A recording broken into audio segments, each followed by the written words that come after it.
Annie, thanks. Let's discuss some other legislation now down in Richmond. Joining us this morning, Fairfax County Commonwealth's Attorney Steve Descano. Thanks so much for being with us. It's my pleasure. We've been talking about this a lot, and we're talking about Senate Bill 363 right now. Supporters like yourself say it will close some loopholes in Virginia's gun law. So please tell us about this and what you're hoping to gain.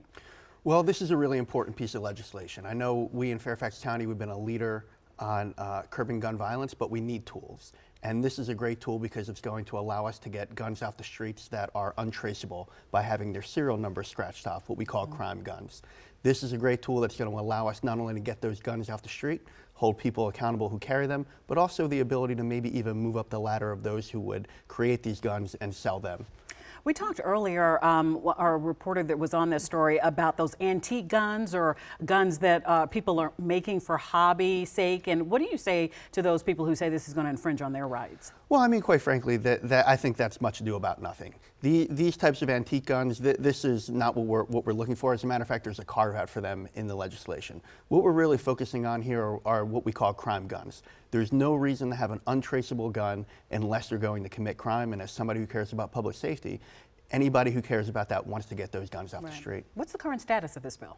Well, the bill looks like it's going to pass. It was handed back with minor amendments from the governor yesterday. That passed unanimously, so I anticipate that this bill will become law within the next few months. And how does that help you and others like you prosecute crimes involving guns like these?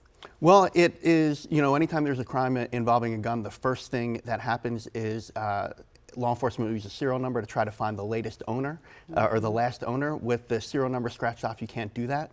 This bill allows us to hold people accountable who would carry those guns that don't have the serial number scratched off.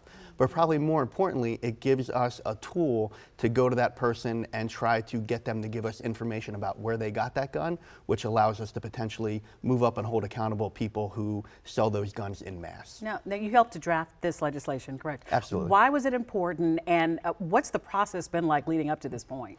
Well, it was important because this was a huge loophole. This was already federally illegal, but there was no way to hold these people accountable in state courts. So really, this was a multi-year process. We put this bill up last year, and it failed in the House of Delegates, I believe.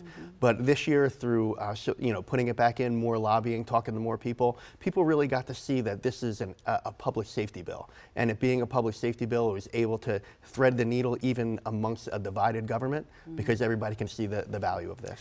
Outside of the Capitol building there, there are going to be people who really oppose this. You're infringing on our Second Amendment rights. What do you say to those folks?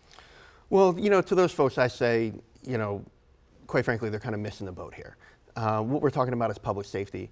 Anytime that we're not taking guns out of people's hands, we're not taking registered guns out of people's hands, what we're doing is this is totally focused on what we call crime guns. There's no reason for people to have these guns without serial numbers walking around the street unless it's to commit crimes. And I will tell you that when we've made that argument, even to many Second Amendment rights groups, they've seen the wisdom of this, and we even got some of them to support this bill. Come back and see us as this progresses through. I would love to. All right, thank you so much.